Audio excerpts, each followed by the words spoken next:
welcome to episode 6 of the Pops and Drops podcast. What up, people? So today we thought we would chat about our visions for the future. Make some predictions. What the world's going to be like by 2050. Which is 30 years from now. Almost double my age. Okay. That makes me feel younger. Okay, well that's good. There's something different about you. I'm feeling different now that I found you. There's something different about you. Yeah, I'm feeling different now that I found you. So, 2050, if we think about Moore's Law and the doubling of the technology's capabilities, what was happening every year, but now slowed down. The next big things on the horizon that I'm aware of, quantum computing, all kinds of breakthroughs in the medical field associated with 3D printing using tissue. So like 3D printing kidneys and organs and stuff. Obviously, a lot of work still going on with genetics and the human genome and understanding how genes work together and produce enzymes. So a lot of potential medical breakthroughs in the genetic space. What other kind of stuff are you thinking about? Well, reverse aging. Okay. That's just. I read an article that by you can make it to 2050, then you can be 29 again. Interesting. Because of reverse aging technology. They've done it in mice, I think, already. Okay. So not just slowing down the aging process, but actually reversing it. Yeah, because telomeres, right? That's how we age. They discovered that. Mm-hmm. And those, it's basically that's when your DNA tells you how the DNA tells you you start aging, right? When your cells start splitting. Right now, the way that the process works, when a cell splits, the telomeres shorten. The telomeres on the two new cells are shorter than the original. It's kind of like a countdown clock. Yeah. So there's a limited number of cells split. Now, when that doesn't happen is when you have cancer. And I don't know if you heard the story of Henrietta Lacks. No. Okay, so Henrietta Lacks was this African-American woman who lived in Baltimore, and she had a cervical cancer. And when they took the cells of the cervical cancer out, they were actually, not asking permission at this point back in the 50s or whenever this happened. So they just took her cells and put them in culture, and it turned out that those particular cells didn't have this countdown on it, that the telomeres on these particular cells never shortened. Yeah. And so these cancerous cells from Henrietta Lacks were reproduced in the lab and then would reproduce anywhere and everywhere they went. And they actually were so robust that they compromised and infected other cultures, because they'd go up into the air from one petri dish and float over and land in another one, and everything in that petri dish would be overwhelmed by these Henrietta Lacks cells, because they didn't have this issue with a shelf life, if you will. So those cells, but those are cancer cells. And so cells that grow like that and just continuously reproduce take over everything around them. So there may be some way to control that mechanism or not, but if the telomeres on the cells don't count down and the cells essentially never die, they're immortal. Yeah. Then you're sort of playing with fire, because if your knee cells, if the cells that create a knee continuously reproduce and never age, then theoretically you could start to grow knees all over your body. Okay, that's scary. They'll figure that out. They'll figure out how to do this by 2050. Yeah. So, I mean, the other thing that's happening, right, is the connectivity, Wi-Fi. high fidelity Wi-Fi everywhere, broadband. I heard that Musk was trying to launch satellites into space, like 150,000 satellites into space, provide 5G internet to everyone throughout the world. So is that false? Did I heard that somewhere? I don't remember where. Have you heard something like that? No, but the idea of very small, low orbiting satellites, I have heard of, and I know that getting a very small payload into low Earth orbit is a lot cheaper than getting a big payload. So, yeah, getting low Earth orbit, tiny boxes that could provide internet coverage out the entire world, wherever you launched one, is pretty cheap, relative to getting somebody up to the space station or something. Yeah.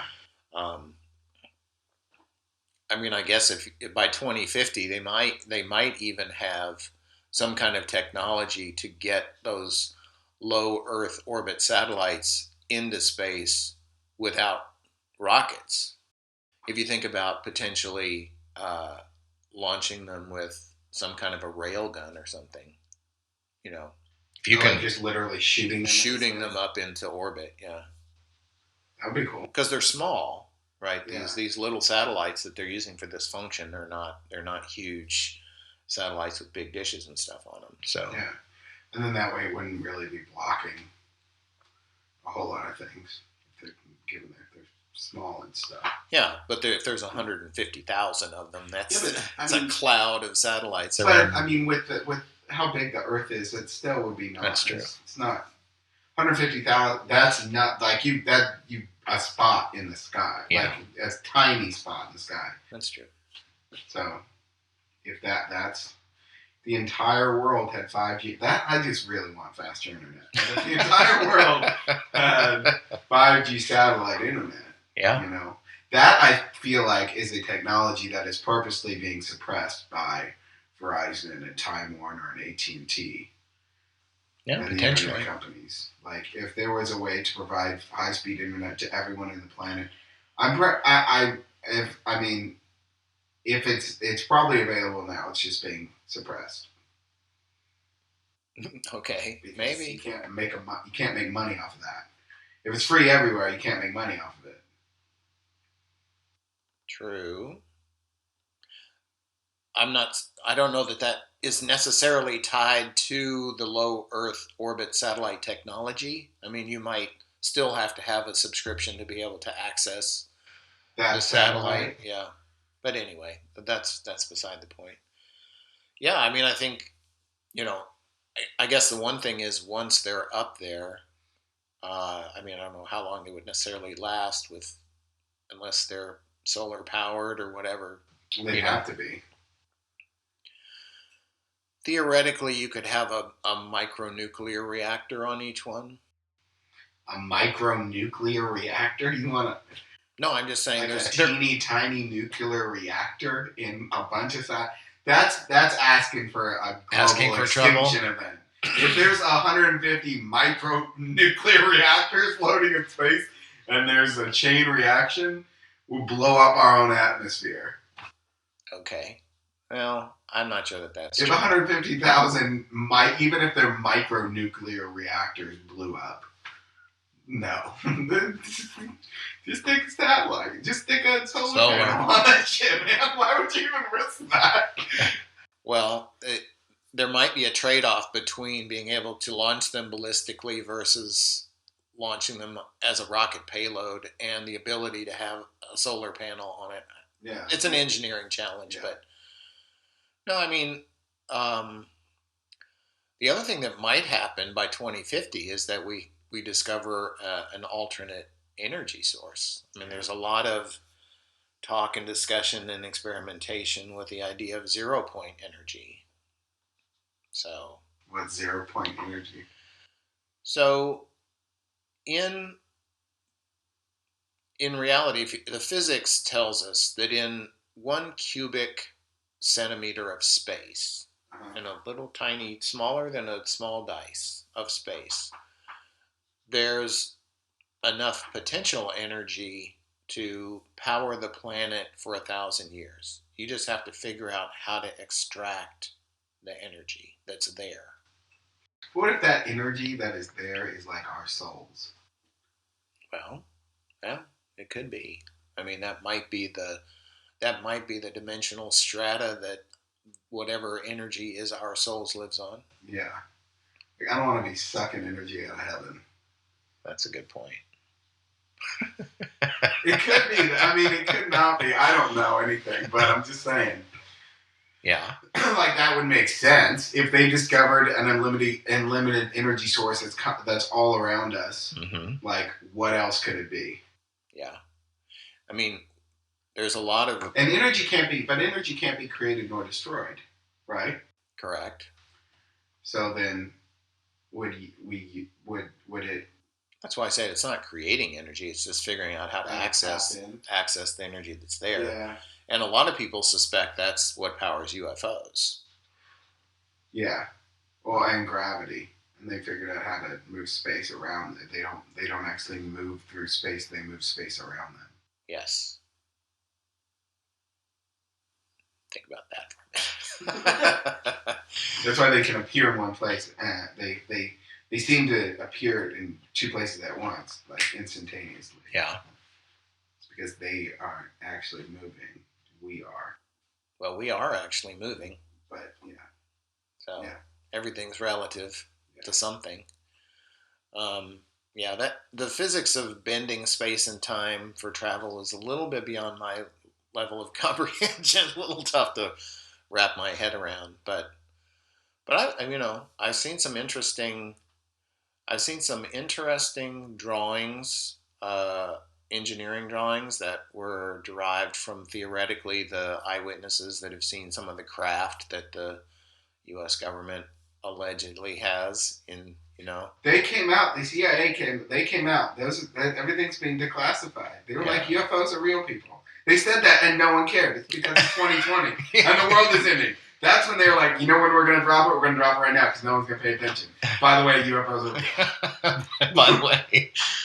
So the drawings that I saw that were really interesting were there was a cylinder and there was some liquid that spins in the cylinder, theoretically something like mercury, but some other element that's maybe heavy elements or something.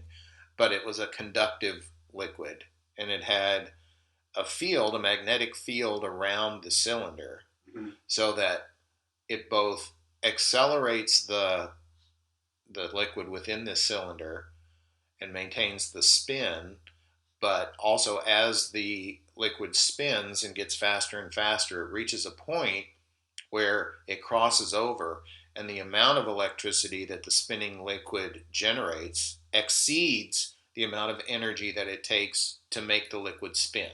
You understand what I'm saying?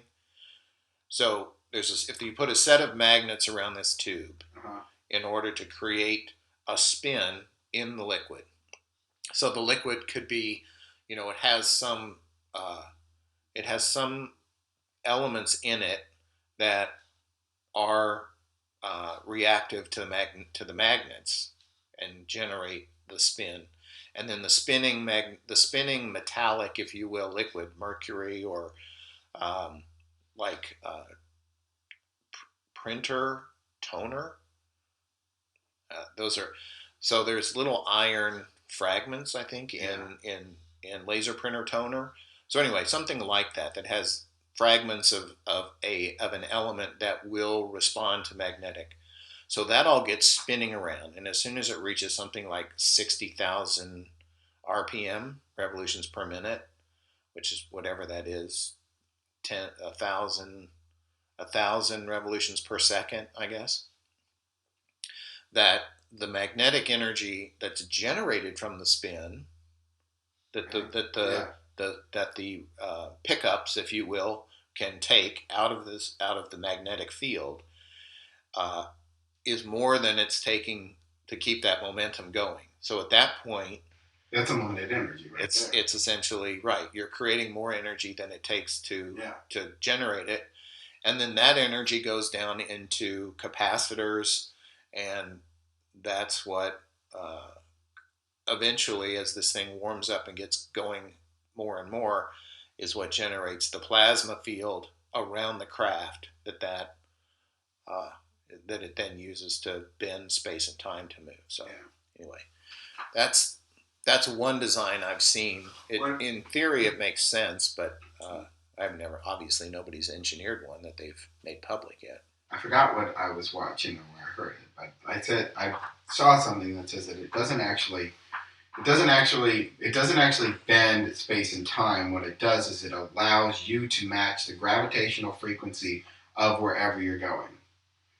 So everything is static. Okay. And you're just basically matching the point where you need to go. So you are changing to that point. Does that make sense? It would make sense if everything had a unique identifiable frequency, like your universal ISP. That's what this person's saying. Every pinpoint in space is different gravitationally. Okay, interesting. So every combination of all the different forces creates some identifiable coordinates. Yeah. Okay. So it's like tuning a radio. Yep. I think that's the example that they gave.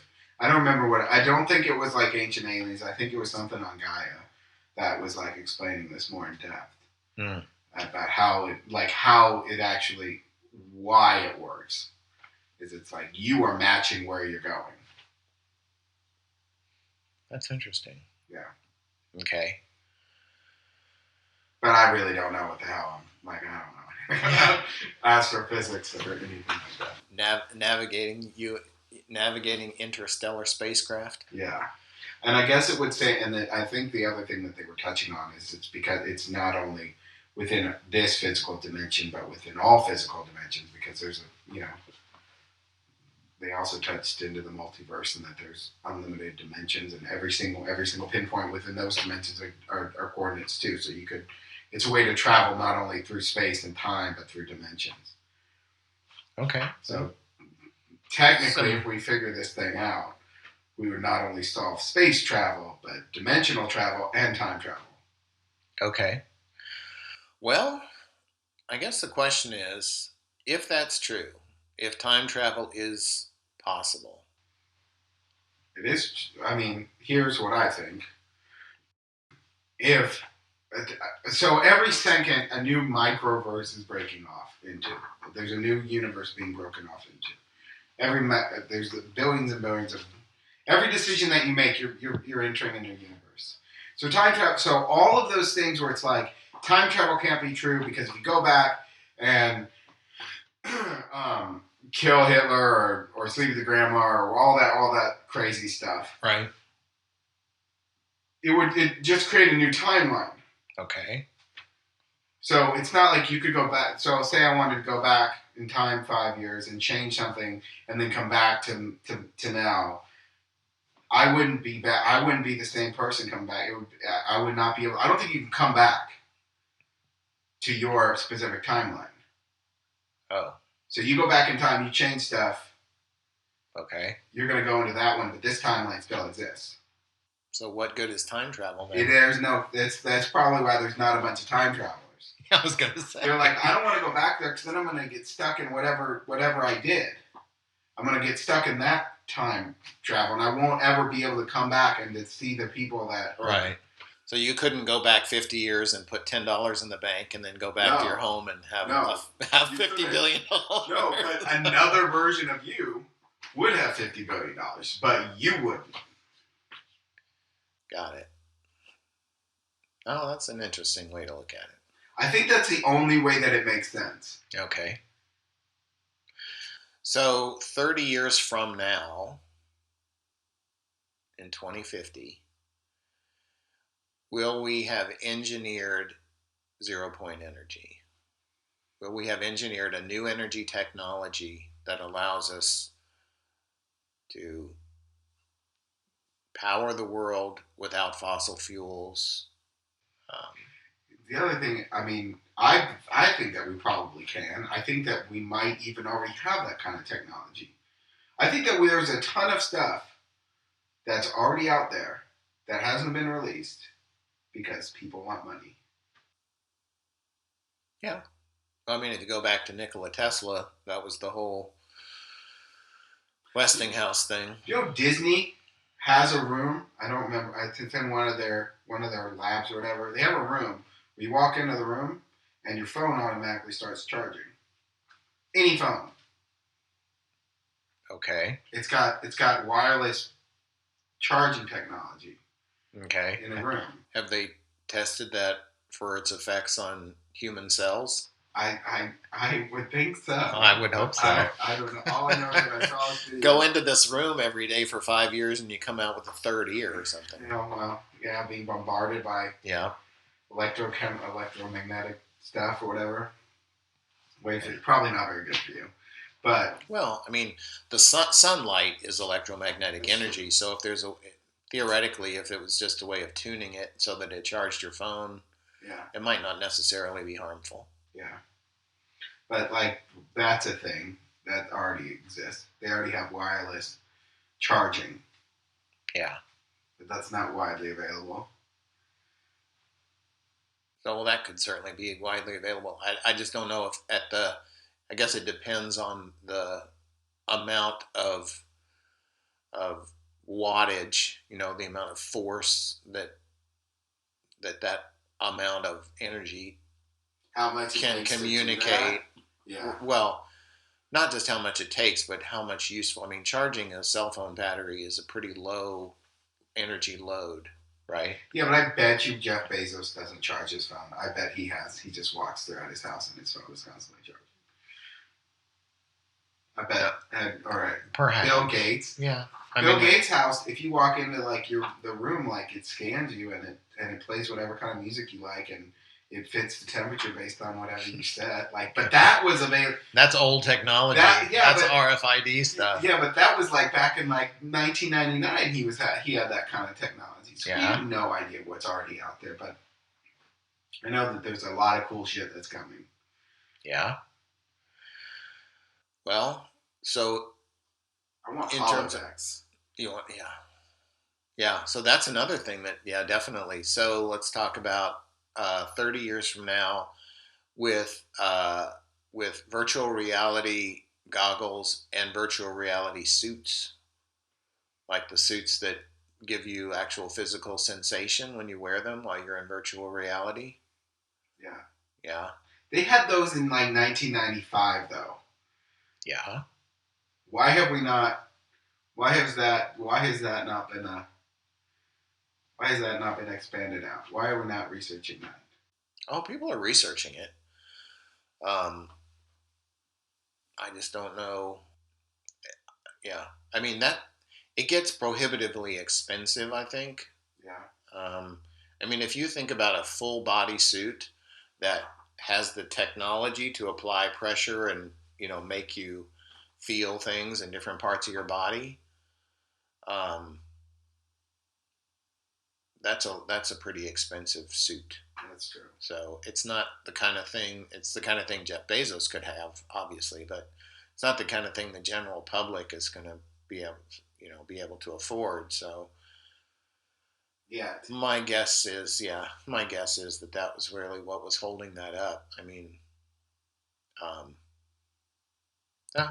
So, do you think it's going to go more holodeck and less Matrix? Or where do you think? Well, the holodeck paradigm would be visual, like surround visuals, and then maybe control temperature and scent, right, in a room, for instance, right? And all that we can already do. Yeah. Yeah. So that's probably going to precede the idea of jacking directly into your spinal cord and, and figuring out how to program your nerves so that you think you're actually there, but you're just in a pod somewhere getting fed nutrients through an IV, or which is the Matrix model, right? Yeah. Yeah, I mean, certainly holodecks probably precede the Matrix, just because I don't see a lot of people signing up to be put into a pod and fed nutrients through an IV. Or the same, or the, I mean, if you don't want to take the Matrix route, the Black Mirror route, have you seen the, when we're, basically people are given the choice at the end of their life, whether they or not they want to continue living, but in a simulation, or if they want to just pass, go to heaven, and then get reincarnated and have another real life. But then the question is that version of you that continues on within the simulation, is that you? Gotcha. Like, if you get cloned, like if they somehow by 2050 can do brain scans where you're cloned, right? Well, so hold on. Physical cloning is different than scanning your brain. But I'm saying, well, if they can somehow speed up the growth of the clone, scan your brain and download your brain into an identical looking version of you by 2050, that's not you. Right. So, like, what's the point? Yeah. If the clone is animated by a soul, then it would be. And if that soul had been reincarnated from prior lifetimes, and then, they grew this clone that was 25 years old by the time they turned it on, if you will, right? Somehow, like you said, accelerate the development so that it's an adult size, whatever. Yeah. And then download all of your memories and brain, whatever, artifacts into the clone. Yeah. But then that clone is animated by a different soul who had prior lifetimes in, whatever. Yes, that would be, I think that would be somebody who they did that to would end up with schizophrenia, because the memories in their brain wouldn't match with what would have been created when that soul got reincarnated into a normal body. So into the normal process of being born and growing up. Yeah, but I mean that's the parallel that I'm saying is if by 2050 they have the ability to download your brain into a computer. Okay. You're not that computer. Right. That's just a set of memory files. Yeah, exactly. Yeah. So, I don't know. I'd rather just stay young forever. That's why I'm hoping for the pill. That can reverse me to 29 versus being downloaded into something, because that wouldn't be me. Okay. Yeah. What happens if everybody does that? If everybody does what? Decides to take the pill. Then everybody lives longer. Okay. Do people still have sex and have babies? Oh. You think for population control? There will be a ton of people that will not want to take the magical reverse aging pill. Trust me. There will be a ton of people who will be against it. Okay. They'll be like, you should naturally age. There will be a whole ager movement. Okay. Do you think for ethical reasons that in order to take the pill, well, I guess if it's reverse aging, you could already have had children.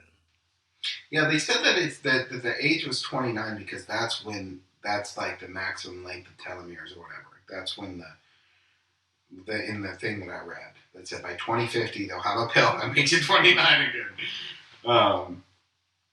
They said that within your DNA, like that's the age where your DNA starts to break down or whatever. Mm-hmm. Starts to go in the other way. Okay. Go in the other direction, I mean. Okay. Well, I guess there might be a lot of people who haven't had children by the time. No, still not right. Okay, so let's say you're 65, you've had kids and grandkids. Uh-huh. And now you're going to take this pill or whatever, and you're going to be 29 again. Uh-huh. And then some of your kids and grandkids will choose to take it, and some of them will choose not to, theoretically. So you could wind up being younger than your children. Looking younger than your children. Yeah. Well, not just looking, being, because it would be all of your DNA. That's where the question is when you into hiccups because of your brain. Right, that's my issue. Does the brain revert back? I mean, do you keep? That's probably where the problem is. You keep your 65 years worth of experience and wisdom, and your body just goes back to 29. Versus your brain, when you take this pill, it starts to reverse some of the synapses and things that have been created in your brain that give you your 65 years worth of wisdom. Yeah, that's probably where that's the hurdle. That's the hurdle. I'd still take the pill. Yeah, we know. I mean, it's the same as like penicillin. Like everything, it's just extending your length on this planet. Yeah, except the penicillin doesn't reverse your brain development. No. Anyway, we don't know whether that'll happen or not. I guess that's what I'm hoping for, though. I want to be young. Well, but still, so to think more about that point, though, if some percentage of people can take this pill, and theoretically, there would be some ethical argument for making it available to anybody who wanted it, because, I mean, if it was a $50,000 pill, yeah, then now you've got only the rich and elites extending their life. That's how it's going to start out. And don't you think that's obviously how it's going to start out. So, but eventually, over time, people will get pissed, they'll rise up, and then they'll lower the cost. That's what's going to happen. It happens with everything. Everything is exclusive. TV was exclusive. Yeah. And before that, radio was exclusive. It's all about, new stuff. iPhones were super exclusive when they first came out. Yeah. And everybody fucking has one. Yeah. It'll just be like that. Okay. Well, I mean, I guess my point is, at some point, the let's say 60% of the population of the world is taking this pill. Uh-huh. But still having kids? Maybe. I don't know. I don't think that's another thing that, like, I think it will massively slow down people from having children. Because they won't feel rushed. And the reason why people have kids, for a large part, is because they want to pass on, they want to leave their mark on this planet. Right. And if you know you're going to be around for a lot longer, then you don't necessarily need to leave your mark right away. Okay. I think it'll slow down. I think it would massively, I don't think it would increase. I think it's going to increase people having sex with each other a lot. If everyone's running around, if there's 7 billion 29-year-olds running around, a lot of people are going to be doing it. But I think that I don't think there will be many of them that won't be using contraception. And I also think that they already have the pill for guys. Do you know about that? Mm-mm. There's a birth control pill for men. Okay. Do you know why it's not widely available? No. Because when they did the testing on the men, it made them moody and bloated. It gave them PMS. It gave them PMS symptoms, and all of the men got pissed off, and they were like, "We'll never take this." Okay. That's literally why it's out there. They have a pill that guys can take that will not harm you in the long term. That will allow you to not have children. It will let you shoot blanks for as long as you're on the pill. But you'll get moody and bloated. Sounds familiar. Yep.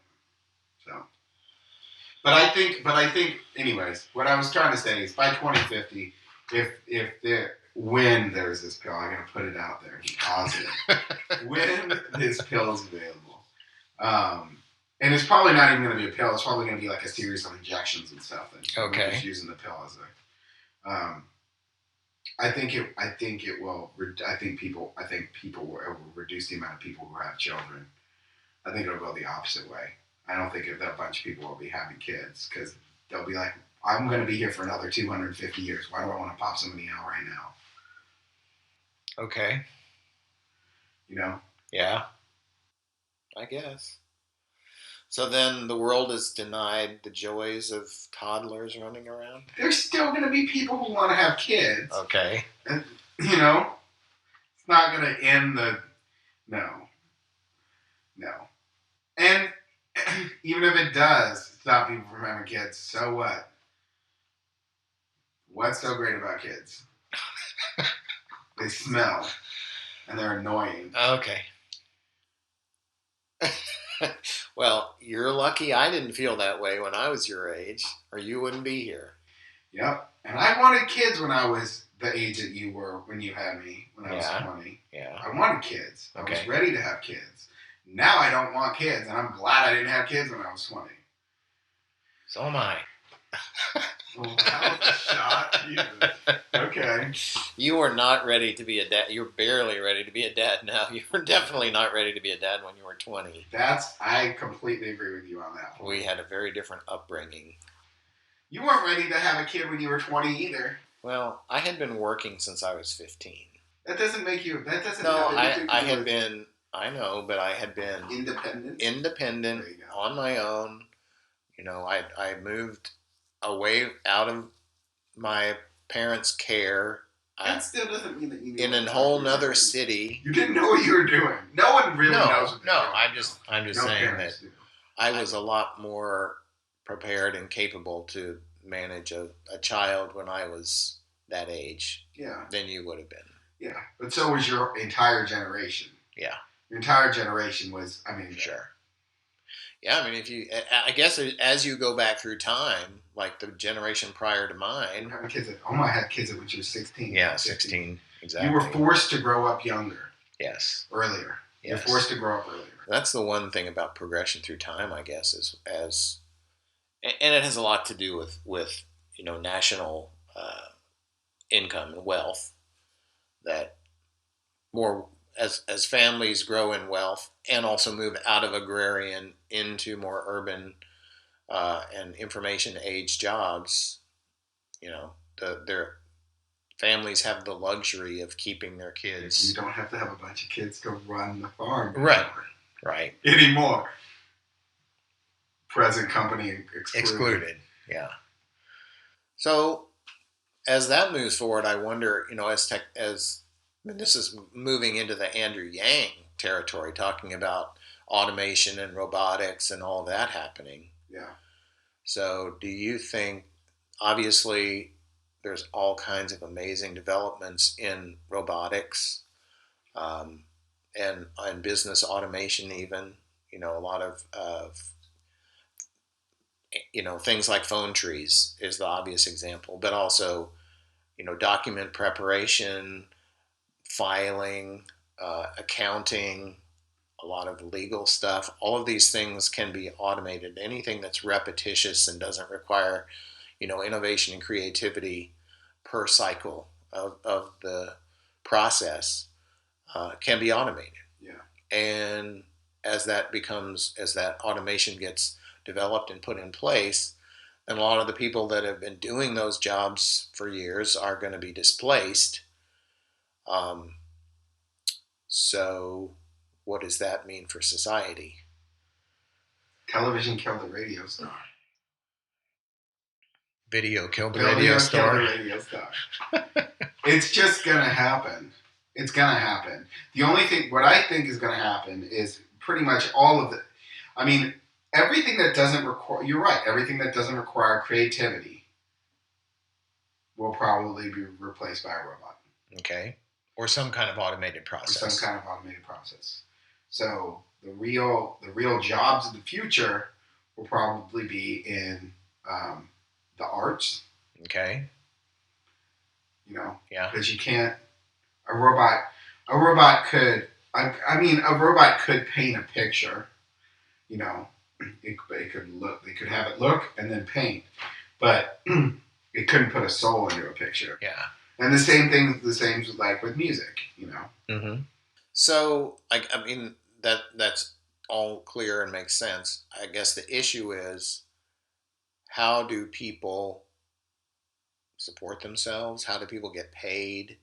If, for those processes that are being automated, that obviously makes doing business a lot less expensive for the companies that are doing it. Yeah.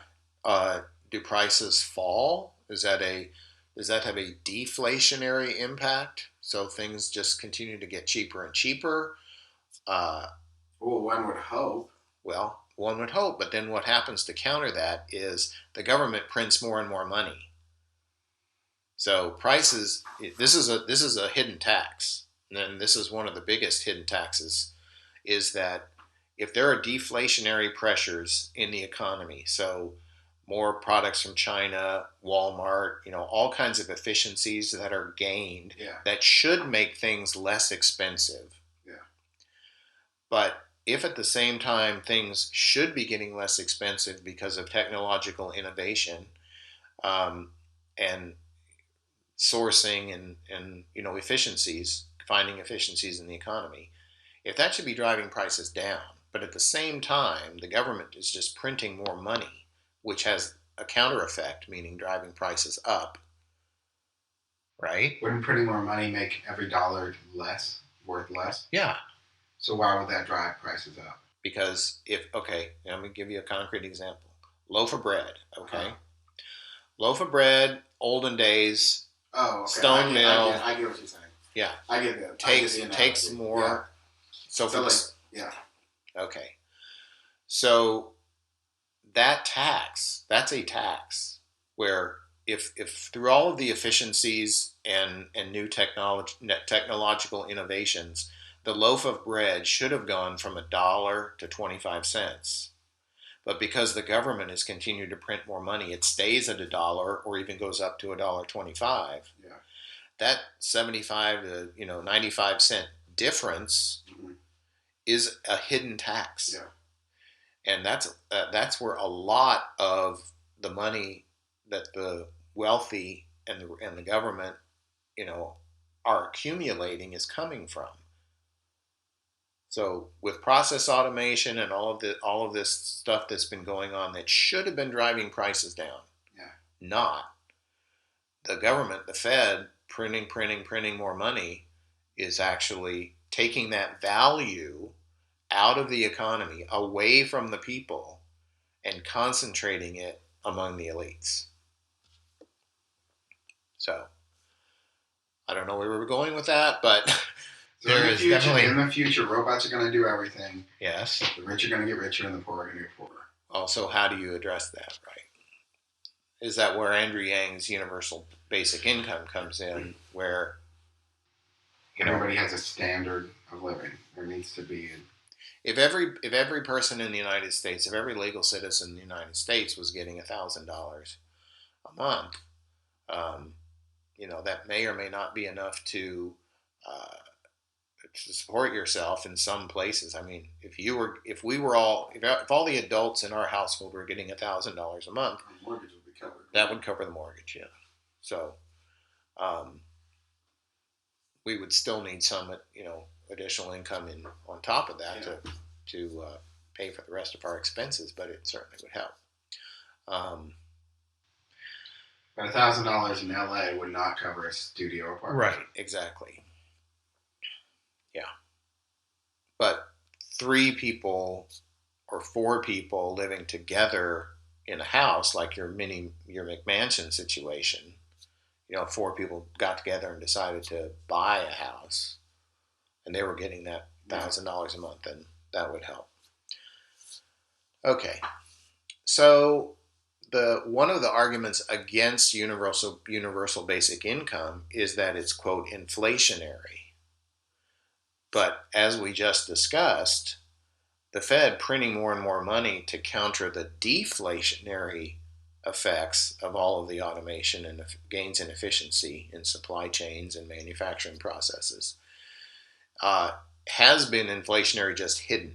Yeah. It's so if you stop, if you switch, if you take that away and you just make that money go to UBI rather than to what it's been going to, the Fed essentially getting richer and richer, paying interest to the bondholders and things, then it wouldn't necessarily be as inflationary as people argue that it might.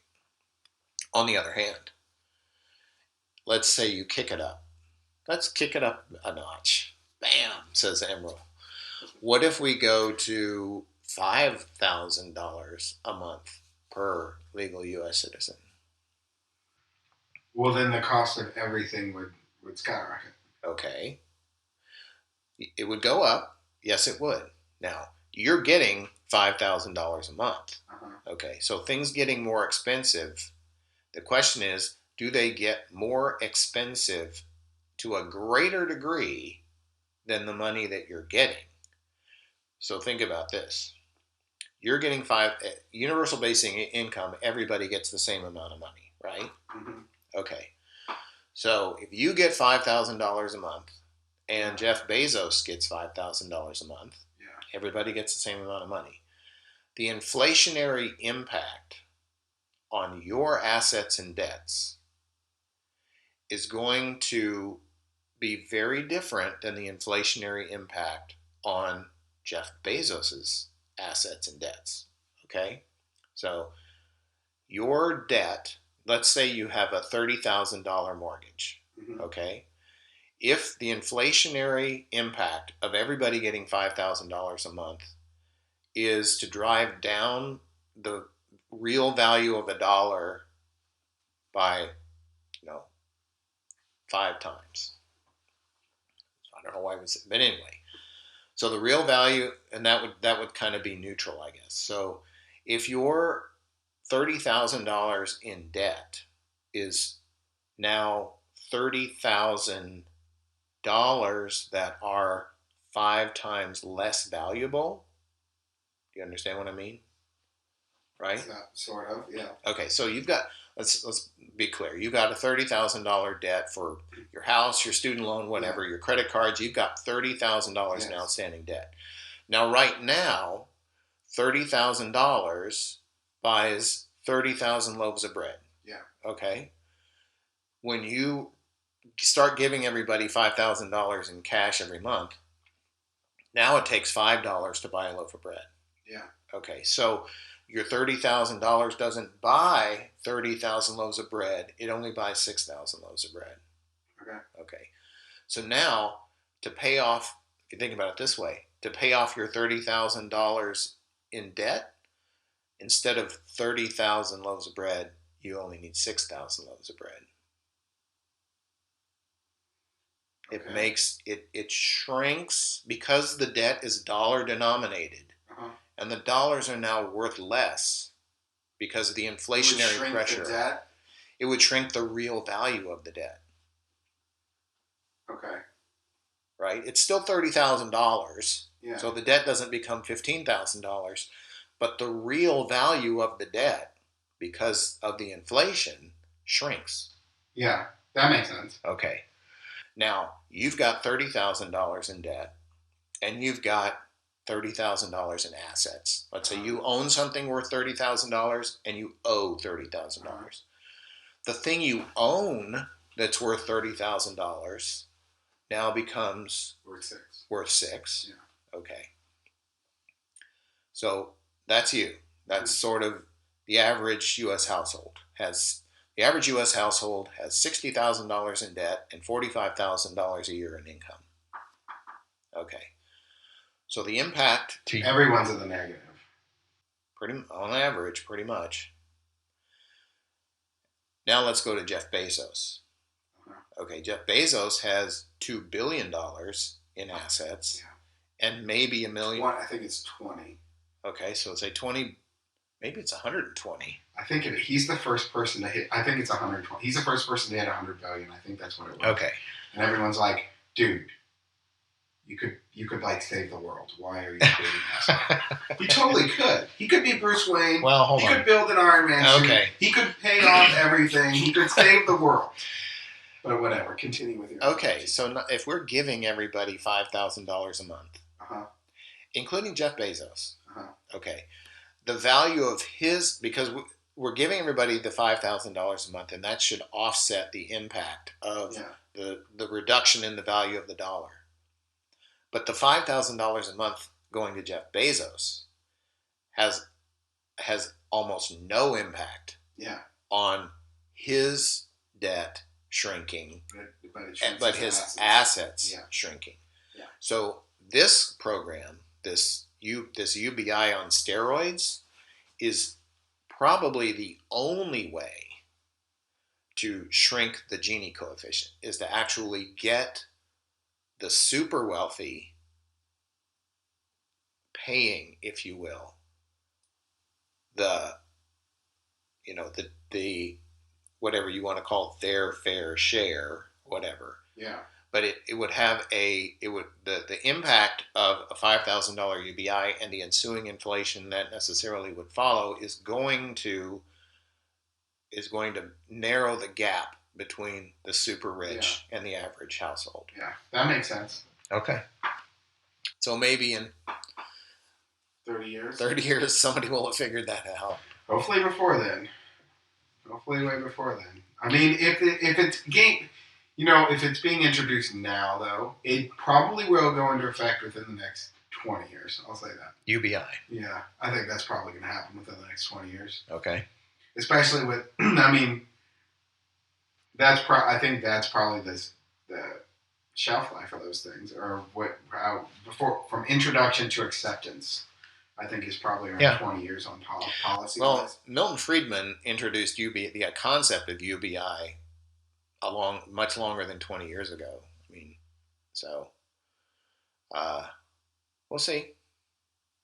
I mean, it would be pretty cool, but it is going to create people who don't do anything. It's going to. I mean, if it's if you can get by on $1,000 a month, I guess. I mean, that also is. Well, there's already a ton of people on welfare who don't really do a whole lot. Yeah. So I don't think that it will have that much of an impact. Because I was thinking of if like the only negative that I could see in it would be loss of jobs, which is what the whole reason is to solve that. Yeah, like because people are losing their jobs from the automation. Yeah, and no one needs to be working at McDonald's. That stuff can be done by a robot. Kiosks and robots. Yeah, that's pretty scary. Fast food with no people. That's what's coming. Sure, for sure. Yeah, these COVID-safe kitchens, like no human beings touch the food. Which I don't even like fast food. It's quite different than. And that's another thing. That's another thing that a robot will never be able to do. A robot will never be able to be like a really, really good chef. Because that takes love. Okay. That takes love. Well, does it take love to develop the recipes or to execute them? Both. You could give two people the exact same ingredients and tell them to make the exact same thing, and they could be following the exact same recipes, and one person's will taste better than the other. Interesting. So you think the food captures the emotion of the person cooking it? Yeah, absolutely. Okay. Absolutely. Interesting. When I make food, if I'm feeling shitty, food tastes bad. Okay. If I'm feeling good, you put your energy into it. Yeah. Interesting. Food has good vibes or not. It does, and you learn that if you watch a lot of the Food Network. Okay. Like, it's not just skill. Yeah. It's an art form. Yeah. Cooking is an art form, just like painting. Okay. It's certainly possible. I mean, everything's vibrations and frequencies and resonance and all that stuff. So, but fast food is not food. I'm not talking about that. I'm talking about like a high, sit-down restaurants. Yeah. Where there's a chef in the back. Interesting. Who isn't just pumping out crap like Applebee's or any of that. I'm talking like, Huh. Interesting. So I wonder if there's negative health other than just the ingredients of the food, and the chemical makeup of the pink sludge at Taco Bell. I wonder if there is a health impact. So let's say, for instance, a hamburger patty from McDonald's or some fast food place that came pre-frozen and packaged and everything might have, well, for the sense of the thought experiment, let's say the same frozen hamburger patty is cooked at, Gordon Ramsay's restaurant. Yes, the exact same hamburger patty Gordon Ramsay got and McDonald's got. Prepared roughly the exact same way. I guarantee you that Gordon Ramsay hamburger will taste a hell of a lot better than McDonald's hamburger. Even if they use the exact same equipment. And same spices. And same spices and same everything. Everything's energy. Yeah. Everything's energy. Somebody should do that experiment. That would be awesome. They probably, that would be cool. That would be cool. Take the same,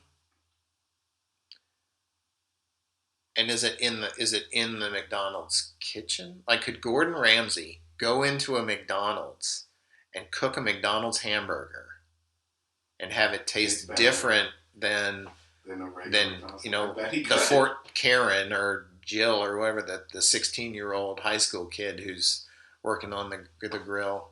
I bet it would. I bet it would. I guarantee you probably would. That would be interesting. Somebody should do that. Yeah. Send a 5-star chef to a McDonald's. Have them cook one of the hamburgers, and then do a taste test and see if a blind taste test and see if people could tell the difference. Yeah, I bet they could. I honestly truly believe that. Okay. No reason. I mean, it's an empirical question, I guess. Everything is energy. Yeah. And when you consume energy, you're consuming energy. Yeah. So on a subatomic level, it makes sense. Yeah. Well, I mean, I guess you could do the opposite. Could you have, because a lot of that is also in the freshness of the food and the way that it was prepped. Could you have somebody prep 2 patties in a Gordon Ramsay restaurant and have a chef cook one and a McDonald's grill cook come in and cook the other? Yeah. And be able to taste the difference there? I think that would depend on who had the better day going in. Okay. Okay. Well, but same thing. Same concept. Same concept. Interesting. I don't know that my palate would be fine. I would be fine enough to taste the difference, but yours might. I mean, you make food all the time. Yeah. I do. You're feeling better. Doesn't the food taste a little bit better?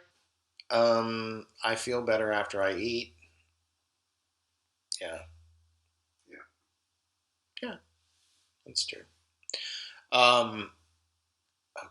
Wow. So 2050. Let's we're getting close to an hour, so let's wrap up where we think the world's going to be in 30 years. We think there's going to be a pill that lets you reverse age to 29, to whatever. We think there's going to be a universal basic income. What else do we think? That there's going to be holodecks. Yeah. Do you think the sensation suits for virtual reality will be widely available to the general public? I think it's going to be more. I think it's going to be more like the Matrix. I do. I think you'll be able to tap in. I don't necessarily think that they're going to you're going to have to go like in the back of your brain or anything. But I think there might be a small microchip that they can insert into your brain that you will be able to shut off, that you'll be able to like close your eyes and be sent somewhere. You'll be able to be plugged in.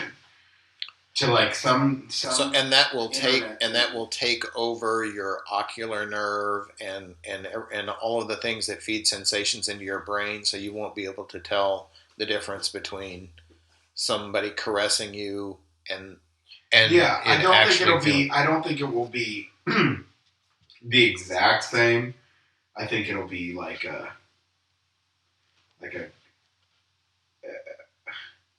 will mimic it, but it won't be the same. Okay, so it would be as good as a sensation suit anyway. Yeah, probably. Okay. I don't think it will get to the point where, I mean, maybe in like 150 years where it's indistinguishable. Okay. I think by 30 years it might be you might be able to tell.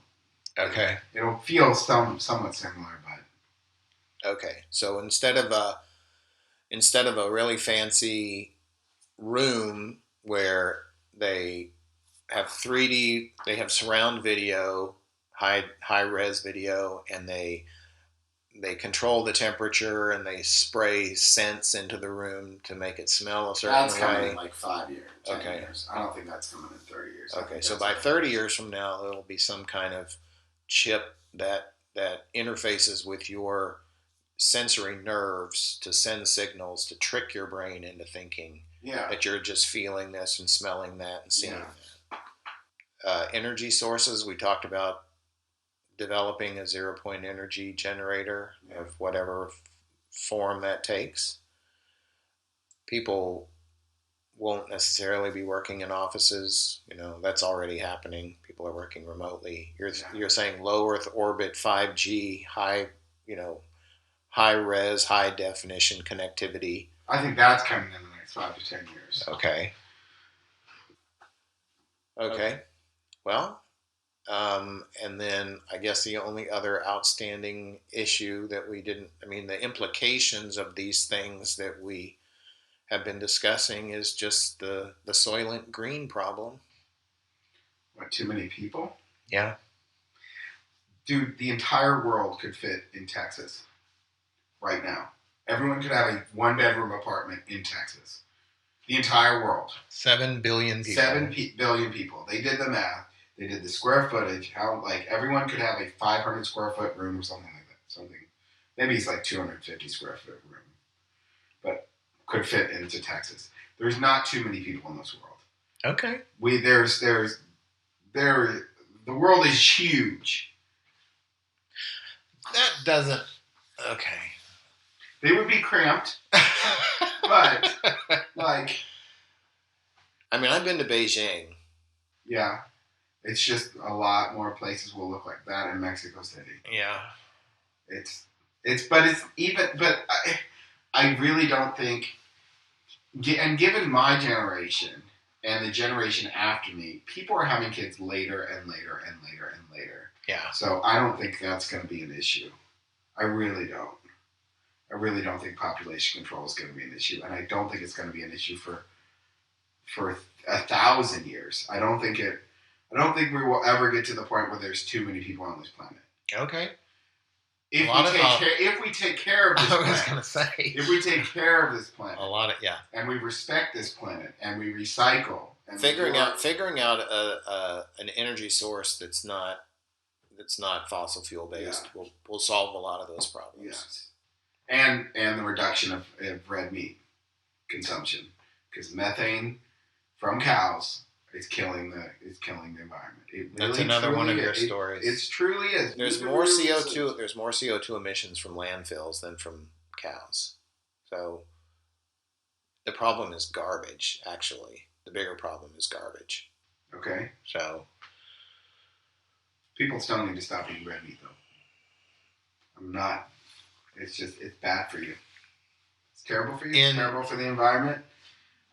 You do you. Yeah. People want their steak. That's fine. I'm gonna do Joe Rogan. If you can shoot it and kill it yourself, then you should be able to eat it. That's fine. That's not the same as mass meat consumption. Exactly. Yeah. Yeah. I'm not a big. I hate factory farms.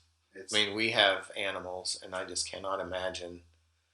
I cannot imagine the animals that live in those situations and are treated and slaughtered that way. It's awful.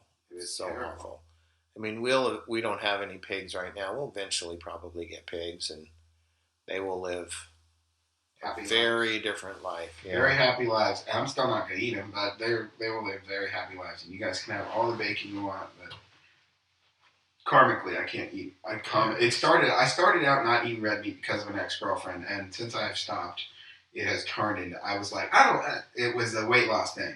And I was like, I don't care about animal. I'm not vegan because of that. But that's how it started. But the less red meat that I've eaten over the course, the more like my conscience has grown. Okay. So. That's good. It's just bad juju, man. Yeah. Very good. All right. Well, let us, we've gone an hour. That was a quick hour. Yeah. This was a great episode. We didn't fight at all. All right. So let us play. This is kind of an upbeat show.